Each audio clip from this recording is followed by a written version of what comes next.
بچه ها، خیلی خوش برگشتیم به یک ویدیوی دیگه با من. نوبتی هم باشه، نوبت اینی که یک میکاپ جدی برای مهمونی بهتون یاد بدم. پس با من تا آخرش همراه باشین. اولین مرحله میرم سراغ ابروهامو یه صفایی میدم. نمیدونم شما این ترنده رو دیدین که دوم ابرو رو کوتاه میکنن که لیفت بشه؟ منم دوم ابرومو کوتاه کردم. از نتیجهش هم حقیقتا راضی بودم، دوست داشتم.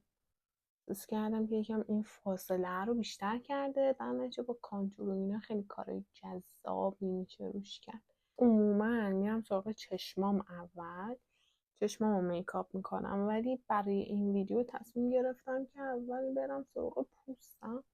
من بچه از بیوتی بلندر خشک استفاده میکنم، چون بیوتی بلندر رو عموما بخواین استفاده بکنین بهتره که شما از 1-2 ساعت قبلش ریز کرده باشین که اونجوری نم زیاد نداشته باشه، چون وقتی خیلی نم داره اصلا همه کرم پود رو میکشه تو خودش. من یادم میره که قبل ویدیو یا قبل آرایش خیسش بکنم، دقیقا 90 یادم میفته، واسه همین خشک استفاده میکنم که خب وقتی خشک استفاده میکنین کاور اسمش چیه؟ کاور کرم پودرتون بیشتر میشه. میام اینجاها رو کانتور میکنم.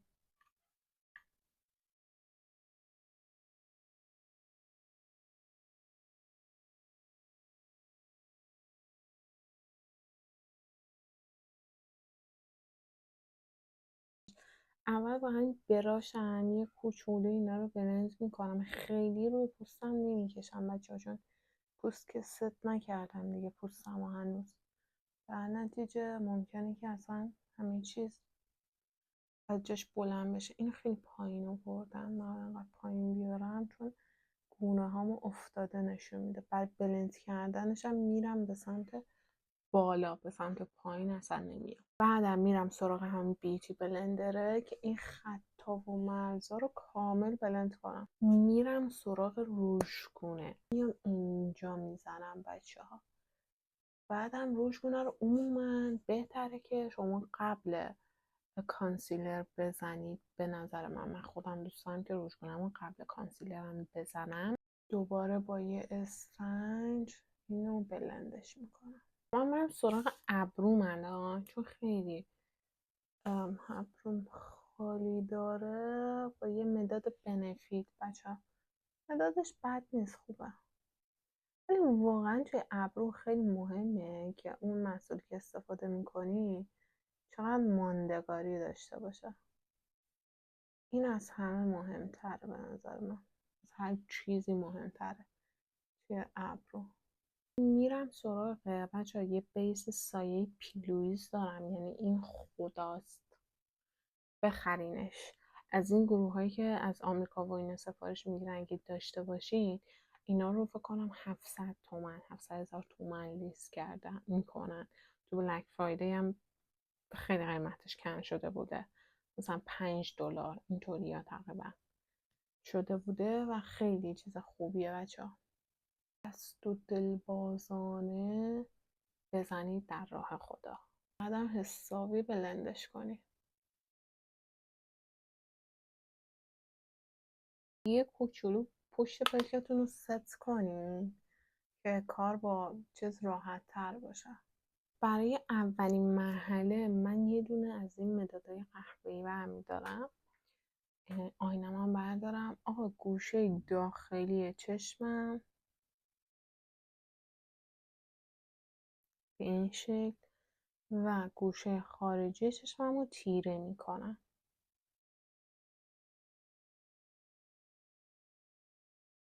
این شکلی.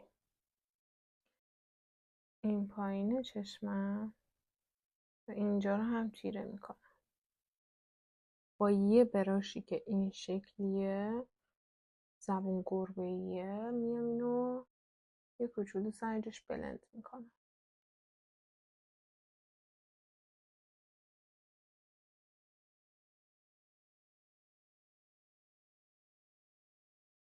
از پلت سایم این رنگ قهوه‌ای تیره رو بر میدارم، میام میذارمش روی این خط چشمه، این شکلی.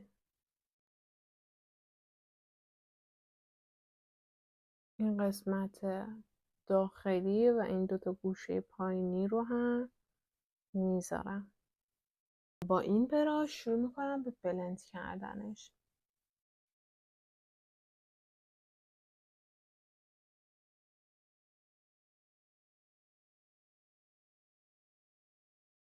حالا میرم یک رنگی که مثلا یکی دو درجه روشن تر باشه میدارم، میام مرزای این یکی رو با این بلند میکنم، این شکلی.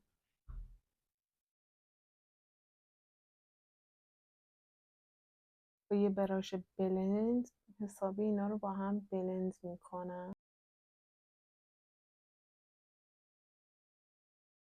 با این براشم میرم یه رنگ روشن تر میدارم، میام میزنم بالای کریسم، یعنی روی کریسم نه بالاش، اینجا.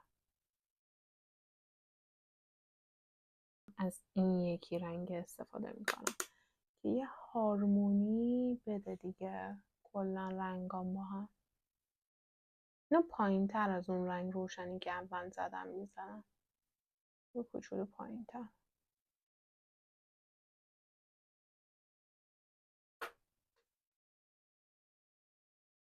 چون که بلند میکنی سعیتون کم رنگ تر میشه، چه لازم بود برگردین عقب و سایه تیره رو دوباره یه تجدیدش بکنید. دوباره یادتون نره بلندش بکنیم. بچه کلا سایه زدن یه روندیه که شما ممکنه هی باید بیاین مثلا قبلی رو محل قبلی رو تکرار بکنید که بتونین اون رنگی که میخواین، اون غلظتی رو که میخواین، غلظت نمیدونم درست باشه کلمه درستی باشه یا نه، ولی به اون نتیجه دلخواهتون برسه دیگه. اینجوری نیست که مثلا یه بار یه رنگ رو بیاریم بلند کنیم فکر کنیم دیگه مثلا تمومه. مرحله بعدی من میرم سراغ خط چشمم. یه خط چشم خیلی باریک میکشم.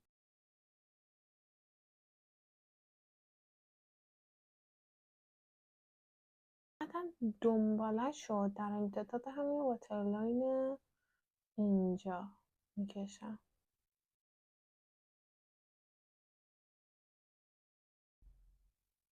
خب اگه خواستین میتونین از همون رنگ تیره از این بردارین، یه کوچولو بیارین روی خط چشمتون و اونو یه کوچولو بلندش کنین. این خیلی این خط چشم جدا به نظر نرسه از مابقی ماجرا. بچه در نهایت شما یه دونه مداد مشکی بر میدارین، واترلاین بالا رو کامل مشکی میکنین. کامل واترلاین بالا رو مشکی کنین، این نوک رو هم بیارین مشکی کنین و الان اون چی میگن رمز فوت کار اینجاست که شما میاد واترلاین پایین رو این شکلی تا اینجا، از این ور تا اینجا مشی میکنین. اگه شد خب از این ورم تا اینجا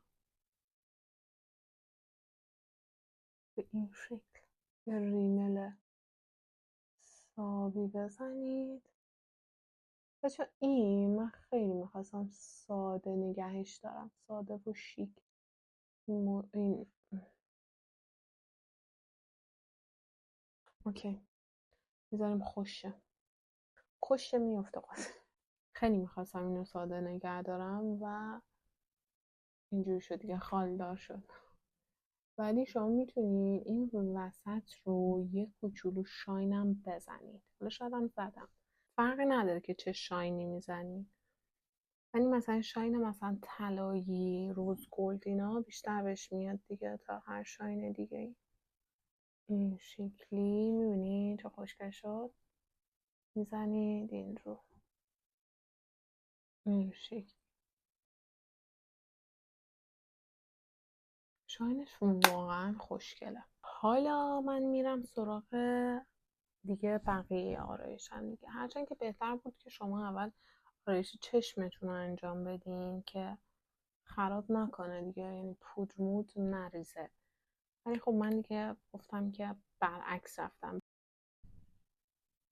بچه سایه پلک پایین رو میتونین مثلا یکم بیشترم بکنین ها. مثلا احساس میکنم که خیلی کم شد سایهش، به خصوص وقتی کانسیلر میزنی سایه پیک پایین خیلی نماش کمتر میشه.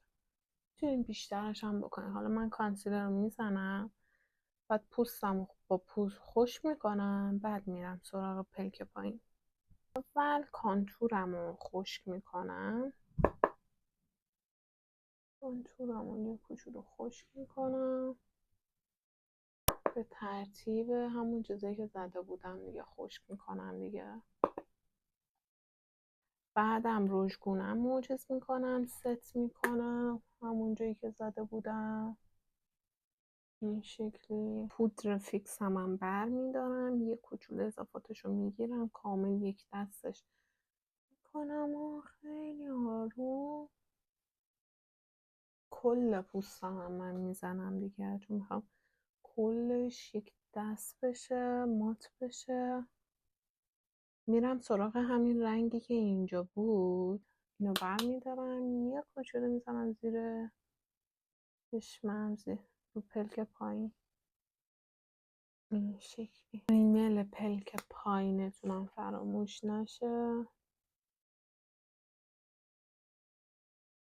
میرم سراغ این لیپ کامبوی مورد علاقه خودم بچه که از مکه. یکیش خط لب استون هست، اون یکی رژ لب لون تایم هست. خیلی رنگ خفنی، یه رنگ قهوه‌ای خیلی سرده که من خیلی دوست دارم توی لب خط لب قهوه‌ای سرد باشه، چون خیلی شیک نشون میده. خب بچه من خط لبمو زدم، همیشه من گوشه های اینجاها رو دو سمت رو خط لب میزنم، احساس میکنم خوشگل تر میشه این شکلی. حالا میرم سراغ روژم.